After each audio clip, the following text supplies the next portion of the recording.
Buenas noches, queridos hermanos, queridas hermanas, amigos, amigas. En esta noche vamos a leer el capítulo 30 del libro de Proverbios y estamos terminando ya el estudio de este libro que ha sido de gran utilidad práctica para cada uno de nosotros. Hoy vemos el 30, el miércoles que viene el 31 y luego comenzaremos con una nueva serie de estudios bíblicos. Yo lo que quisiera es ante ustedes poder hoy leer el capítulo 30, que tiene una característica peculiar porque allí aparecen los así llamados proverbios numéricos, o sea que va enumerando, sumarizando, ¿no es cierto?, los masal. Pero aquí realmente es interesante que desde el punto de vista del consenso general, los proverbios numéricos propiamente dicho aparecerían a partir del versículo 15 y se extienden hasta el final del capítulo, o sea, el versículo 33. Sin embargo, yo creo que la enumeración ya comienza de antes. Sin más introducción, vamos a comenzar con el texto. Dice, las palabras de Agur, hijo de Jaque de Masá. Bueno, palabras de Agur. Agur, un sabio, ¿no es cierto?, da palabras, da oráculos al modo de los profetas. Si nosotros vamos a la traducción de la Septuaginta, de la traducción griega, no se mencionan nombres y se traduce de otra manera, que dista mucho del texto masorético, pero la mayoría de las versiones conserva aquí el texto masorético. El hombre dice: no hay Dios, no hay Dios. ¿Y acaso podré yo saber? Ciertamente, yo soy el más ignorante de los hombres, y no tengo entendimiento humano. No he aprendido sabiduría para conocer al Santo. ¿Quién ha subido al cielo y ha descendido? ¿Quién reunió los vientos en sus puños? ¿Quién contuvo las aguas en un manto? ¿Quién levantó todos los extremos de la tierra? ¿Cuál es su nombre y el nombre de su hijo, si lo sabes? Interesante porque aquí el tono es irónico. Hay quien dice, no hay Dios, no hay Dios, y entonces aparece la vía apofática del conocimiento de Dios, o sea, la vía negativa. ¿Qué se puede saber? ¿Qué se puede saber? El autor se ubica en el lugar del más ignorante de todos los hombres y dice, no he aprendido sabiduría para conocer al Santo. Y entonces ahí comienza a enumerar una serie de preguntas que también aparecen en el libro de Job. ¿Quién ha subido al cielo y ha descendido? ¿Quién reunió los vientos en sus puños? ¿Quién contuvo las aguas en un manto? ¿Quién levantó todos los extremos de la tierra? ¿Quién ha hecho estas cosas? ¿Cuál es su nombre? Y el nombre de su hijo, si lo sabes. El hijo es el que comparte todos los atributos de la naturaleza divina, del ser divino. Aquí entonces, todas estas palabras, todas estas preguntas, todos estos interrogantes, lo que remarcan es la imposibilidad de conocer el cómo exacto del accionar de Dios. Y por eso les hablaba de la vía apofática, o sea, la vía negativa en cuanto al conocimiento de Dios. De manera sarcástica, de manera irónica, entonces aparecen y se levantan toda una serie de preguntas. Ante este desconocimiento del que habla Agur, entonces aparece algo que sí podemos conocer, una vía positiva, si se quiere. Probada es toda palabra de Dios. Él es escudo a los que en él se refugian. Él es escudo a los que en él se refugian. La palabra refugio la encontramos en los Salmos, aparece en el Salmo 27, aparece en el Salmo 31, aparece en capítulo 1 de Nahum. Bueno, o sea, esta expresión es una expresión característica del Antiguo Testamento. Probada es toda palabra de Dios. Lo que sí ha probado el ser humano es que seguir la palabra de Dios, es que obedecer la palabra de Dios es realmente un escudo y un refugio para la vida. Por eso, no añadas a sus palabras, no sea que te reprenda y seas hallado mentiroso. Una exhortación, una parénesis similar a la que aparece en el Apocalipsis. Nadie debe añadir ni quitar nada de este libro. Aquí no añadas a sus palabras contiene no solamente las palabras de la ley, no solamente las palabras de los profetas, sino la de los escritos. Recordamos acá que Proverbios, Salmos y demás son citados ya como escritos con un valor de revelación. Dice, 2 cosas te he pedido, no me las niegues antes de que muera. Primera cosa que le ha pedido el sabio a Dios: vanidad y falsedad aparta de mí. La primera cosa que le ha pedido. La primera cosa que le ha pedido el sabio a Dios es precisamente esta: aparta de mí todo vapor, toda cuestión evanescente, toda vanidad, sería la expresión en hebreo. Todo lo que es vano. Aparta de mí la vanidad y la falsedad. Que yo pueda andar por caminos verdaderos en la vida, no por caminos falsos. No por caminos de error. No por caminos de corrupción. Que pueda yo andar por caminos verdaderos. La segunda cosa que le pide: no me des pobreza ni me des riqueza, solo manténme en mi justo pan. Interesante, ¿no es cierto? En una oportunidad se le preguntó a un niño qué quería o qué le pedía a Dios con respecto a su vida material. Y el niño dijo: yo no quisiera ser pobre para no renegar de Dios, pero tampoco quisiera ser rico para que no me persigan para robarme y demás. Bueno, aquí el autor de Proverbios pide algo más o menos así: no me des pobreza ni riqueza, solo manténme en mi justo pan. Jesús en el Padre Nuestro nos enseñaba a pedir: el pan nuestro, comunidad, de cada día, dánoslo hoy. No me des pobreza ni me des riqueza. Los extremos son malos. Ya Shakespeare decía en El Mercader de Venecia: el exceso de virtud roza con el vicio. No me des pobreza ni riqueza, manténme en mi justo pan. Aristóteles, justamente en la Ética Nicómaco, nos hablaba del término medio como la virtud, entre los extremos, ¿no es cierto? Ni riqueza ni pobreza. Manténme en mi pan cotidiano, en mi pan de cada día. ¿Por qué? No me des riqueza, no sea que me sacie y te niegue o diga: ¿quién es el Señor? No me des riqueza, no sea que ocupado en las riquezas me olvide de ti y diga: ¿quién es el Señor?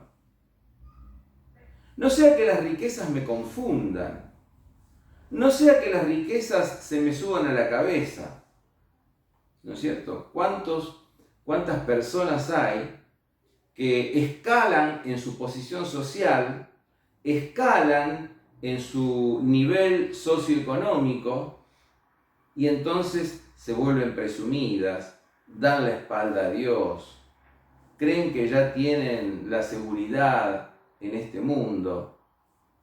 Y esas personas son las que la sociedad suele llamar piojos resucitados. ¿Por qué?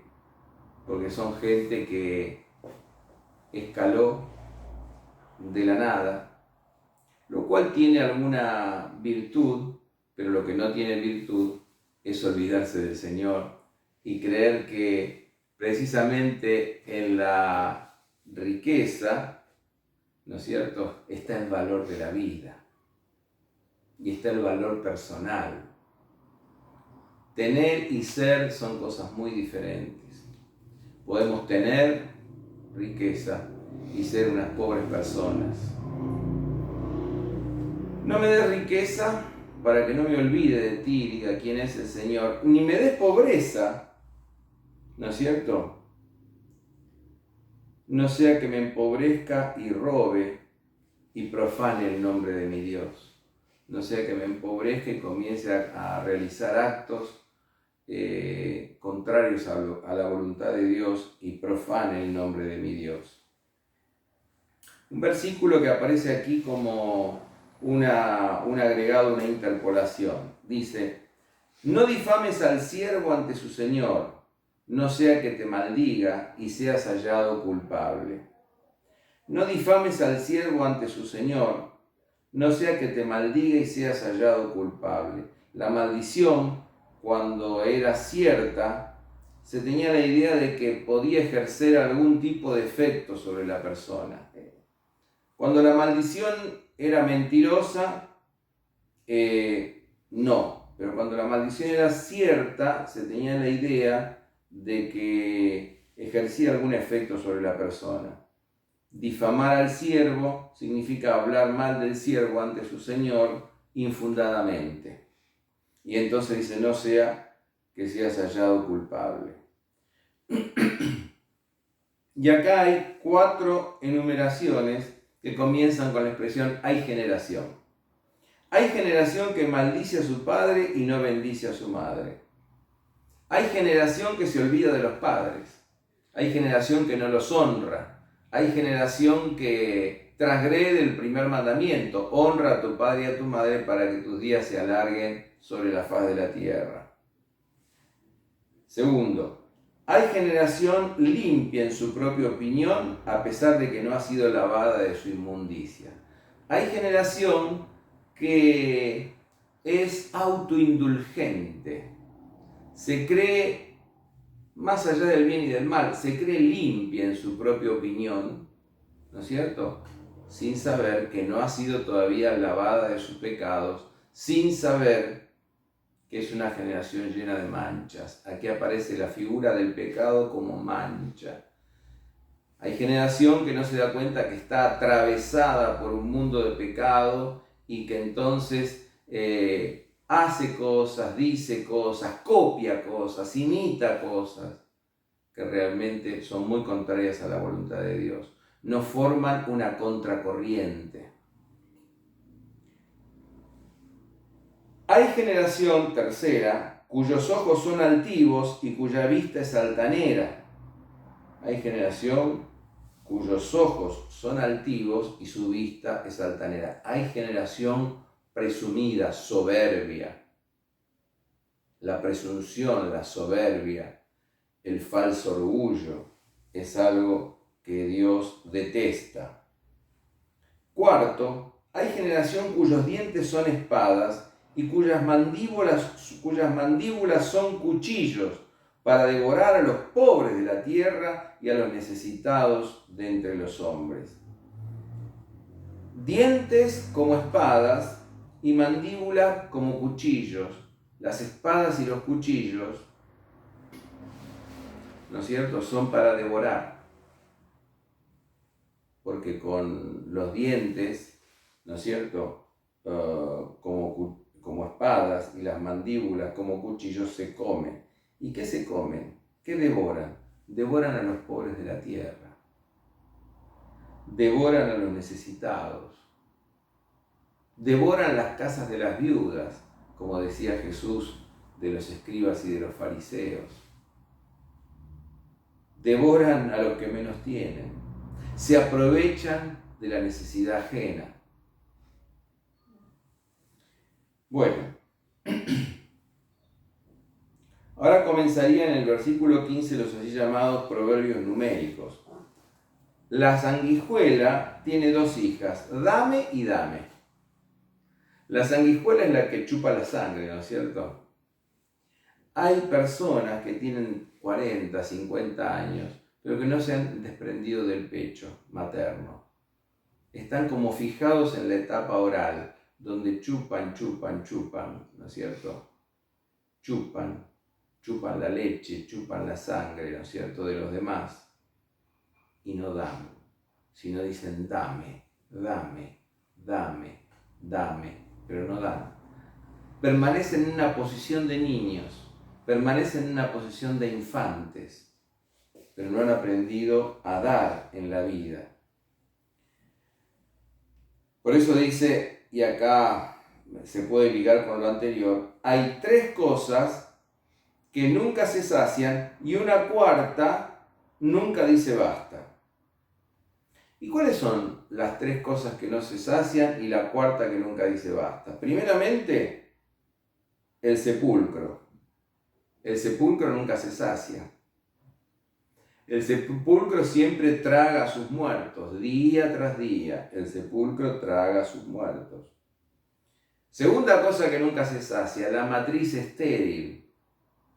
O sea, el deseo de descendencia nunca se sacia. Tercero, la tierra que no se sacia del agua, y principalmente la tierra de Palestina, ¿no es cierto?, que es una tierra seca, árida, donde las lluvias eran frecuentes en primavera, pero solían ser escasas. La tierra siempre desea y nunca se sacia del agua, nunca es suficiente el agua en aquellas regiones. Y tercera cosa, el fuego que jamás dice basta. O sea, frente a las cosas que nunca se sacian, el consejo sería la moderación. La persona insaciable, la persona que nunca se satisface, es una persona que nunca va a vivir feliz. Es como el deseo insatisfecho de la histeria, ¿no es cierto?, de la mujer histérica, que nunca está satisfecha con nada. El varón histérico, que nunca está satisfecho con nada. La persona ambiciosa, que nunca está satisfecha con nada. El consejo es la moderación, el contentamiento. Si pasáramos a 1 Timoteo, diríamos, bueno, buena es la piedad acompañada de contentamiento con las cosas materiales que tenemos, a partir de las cuales podemos aspirar a otras cosas, pero siempre con una actitud de contentamiento, no con esa actitud de insaciabilidad que caracteriza a muchas personas, que se quejan, que nunca están satisfechas, que nada les viene bien.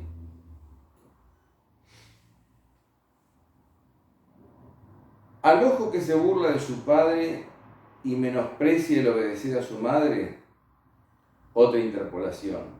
Sáquenlo los cuervos de la quebrada y tráguenlo los polluelos del águila. El que se burla de su padre y el que menosprecia y no obedece a su madre, o sea, el que no tiene en cuenta a sus padres,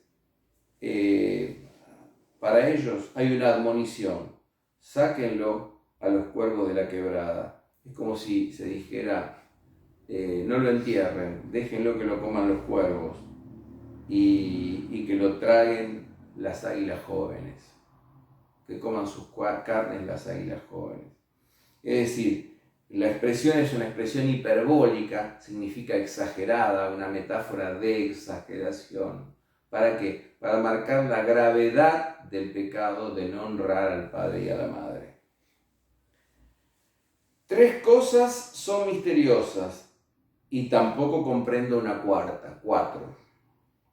Primero, el rastro del águila en el aire. ¿Cuál es el rastro del águila en el aire? Segundo, el rastro de la serpiente sobre la peña.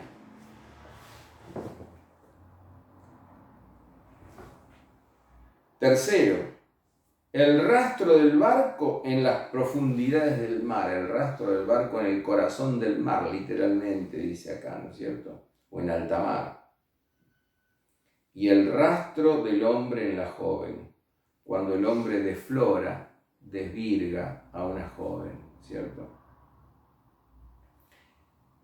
4 cosas que no se les puede seguir el rastro. Ahora, el versículo 20 tiene que ver con el último. El rastro del hombre en la joven significa el matrimonio, ¿no es cierto? Y ahora entonces acá, o la sexualidad en el matrimonio, y ahora acá entonces dice, la mujer adúltera procede así, come, limpia su boca y dice, no he hecho ninguna iniquidad, no he cometido ningún mal. O sea, adultera, comete pecado, se limpia la boca y dice, no he hecho ninguna iniquidad. Es decir, la autoindulgencia, la negación del propio pecado. Por 3 cosas tiembla la tierra y una cuarta no puede soportar. Fíjense ustedes. Por el esclavo cuando llega a ser rey. El esclavo cuando llega a ser rey puede llegar a ser muy vengativo y muy cruel con aquellos que lo humillaron, que lo menospreciaron, ¿cierto? Que lo trataron mal. El vil cuando se sacia de pan. Y como ha hablado de 2 figuras masculinas, ahora va a hablar de 2 figuras en femenino.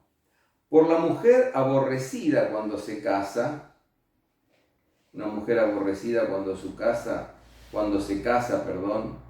es algo insoportable para la pobre mujer, la cual es aborrecida, es desechada cuando se casa. Y cuarto, por una criada que hereda a su señora. Una criada que ocupa el lugar de su señora y la termina heredando, ¿no es cierto? 4 cosas son de las más pequeñas de la tierra y las mismas son más sabias que los sabios. 4 cosas son de las más pequeñas de la tierra y las mismas son más sabias que los sabios. Interesante porque va a enumerar cosas pequeñas, en contraposición a cuando se enumeran los grandes monstruos marinos, los grandes monstruos de la tierra. Acá se va a enumerar lo pequeño. Lo pequeño tiene muchísimo valor. ¿Quién menospreciará el día de las pequeñeces? ¿No es cierto? Decía el profeta Zacarías. La semilla del grano de mostaza. Es la más pequeña de todas las hortalizas, pero es decir, lo pequeño puede tener efectos insospechados. Las pequeñas zorras son las que arruinan, ¿no es cierto?, el huerto.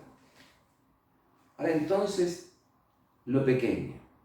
Nosotros hemos siempre pensado en las grandes cosas, en lo macroscópico, pero ahora, y más con esta pandemia o esta epidemia, ¿no es cierto? Está en tela de juicio la expresión pandemia, más todavía, porque llega a lo microscópico, llega a lo pequeño, el daño que puede hacer lo pequeño, aún lo que no vemos. Bueno, fíjense las 4 cosas pequeñas, pero que son las más sabias de los sabios. Las hormigas. Pueblo no fuerte, pero en el verano preparan su comida. Fíjense las hormigas como van en hilera, ¿no es cierto? Y llevan su comida al hormiguero y allí entonces la acumulan. ¿Para qué? Para cuando viene el invierno. O sea, ¿Qué se destaca aquí como cosa pequeña? La previsión. Ser previsor. Miren, yo cuando tenía 17 años, tuve una situación un poquito como de angustia fuerte, quizá de depresión y demás, porque ahí es donde mi característica de ser muy previsora, absolutamente previsor, yo quería estudiar algo que sabía que no era algo que me iba a remunerar y que me iba a permitir, digamos, sustentar una familia. Y entonces esa previsión me hizo primero angustiar, pero después tomar todas las medidas y todos los recaudos para que eso no ocurriera. Pero hay personas que no prevén, pero después llega el tiempo en donde, el tiempo malo, en donde dicen, si yo hubiera hecho, si yo me hubiera dado cuenta, si yo hubiera previsto. Bueno, hay que prever. Las hormigas son sabias porque prevén. Una pequeña cosa es la previsión. La segunda cosa, dice, los conejos, pueblo no poderoso, pero que tiene su casa en la roca. Acá, más que conejos, la expresión es tejones. Es una especie de tejones que habitan en las montañas, ¿no es cierto? Es decir que, es más, aquí sería el fundamento, el poder esconderse en el momento oportuno, porque los tejones, la característica que tienen es esa. En el momento oportuno saben esconderse, mimetizarse con el ambiente y esconderse en las rocas. Las rocas son su morada, su fundamento. Fundamentos sólidos. Saber escondernos en el tiempo adecuado. Tercero, las langostas, que no tienen rey, pero salen por cuadrillas. Interesante esto. Las langostas no tienen rey, pero salen por cuadrillas, son pequeñitas. Son pequeñitas, no necesitan un rey que las organice, se organizan por sí mismas. Entonces, previsión, fundamento, organización y luego la lagartija que atrapas con las manos, pero está en los palacios del rey. Aquí los autores judíos traducen como araña, otros, la mayoría, como lagartija, pero lo interesante es que, digamos, lo que se elogia aquí es la habilidad para llegar a los palacios del rey, la sabiduría. Entonces, previsión, fundamento, organización y habilidad, sabiduría. Estas son pequeñas cosas absolutamente necesarias para manejarse en la vida. Otro proverbio más, numérico.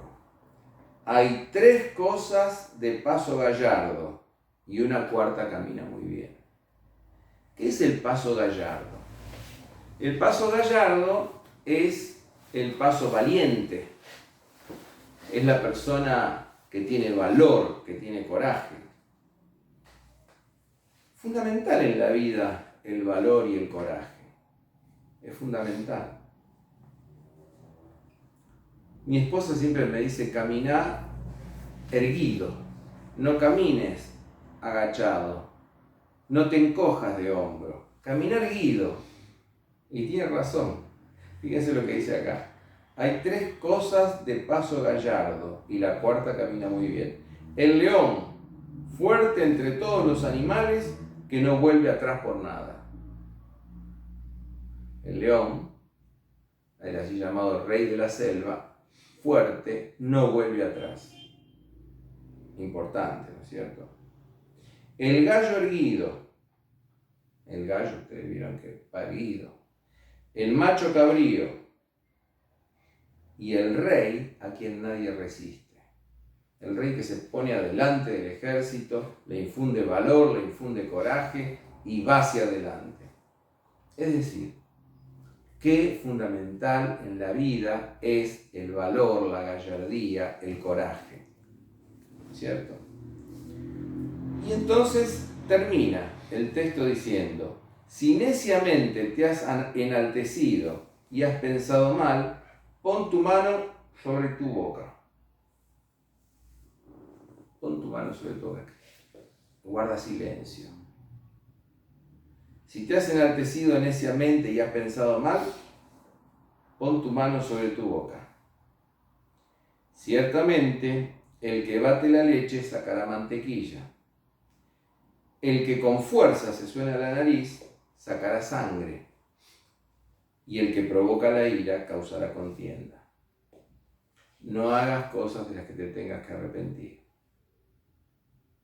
Es decir, deja de batir la leche si no querés mantequilla.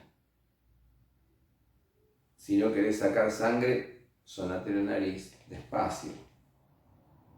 Y si no querés causar contienda, no provoques la ira.